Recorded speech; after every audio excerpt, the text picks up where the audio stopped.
Del español medieval al español moderno. Parte 3. Ahora empezamos la parte divertida. Ya vamos a hablar de cambios lingüísticos. Y vamos a empezar con cambios fonológicos. En concreto, vamos a ver 3 cambios fonológicos que son muy interesantes porque explican la divergencia entre ortografía y pronunciación en español. Son casos en los que ustedes han preguntado o han tenido dificultades con la ortografía y ahora van a ver por qué se dan estos casos. Tenemos la letra H, que es una letra que no representa ningún sonido. Las letras Y y doble L, que son dos letras que se usan para representar el mismo sonido, y, como en Maya, Maya, cayó, cayó. Y las letras S, C y Z, que son tres letras que usamos para representar el mismo sonido, el sonido S, como en ves, ves, as, casa, casa. Obviamente en estos dos últimos casos, el de la Y y la doble L y el de la S, C y Z, esto es algo que pasa solamente en algunos dialectos, no en todo el español. Pero vamos a hablar de los dialectos en los que sí existe un sonido único para distintas letras. Entonces, con la cuestión 1, la cuestión de la letra H, como sabemos, en latín teníamos una F que fue evolucionando poco a poco a este sonido glotal, que es como la H en inglés. Entonces teníamos farina en latín, pasó en español medieval a harina. De ferrum pasa a fierro y después a hierro.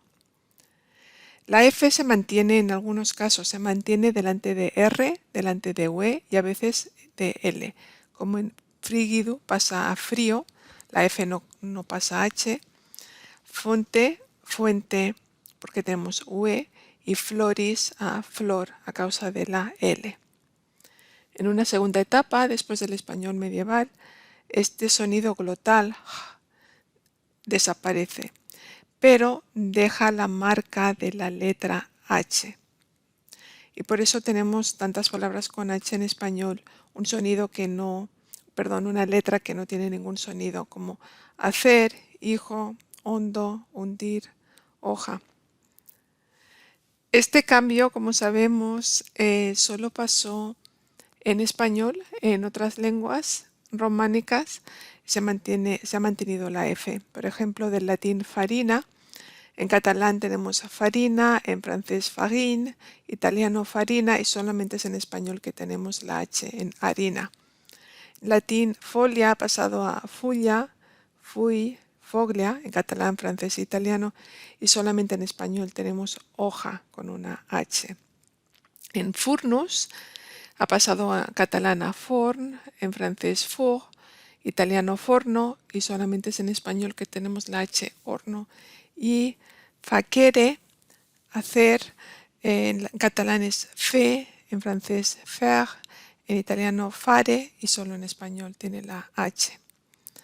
También podemos ver esa conexión entre la F y la H en palabras de hoy en día que tienen una relación más directa con el latín, como la palabra benefactor, el que hace el bien, que también tiene una variante que es bienhechor, donde podemos ver esa H.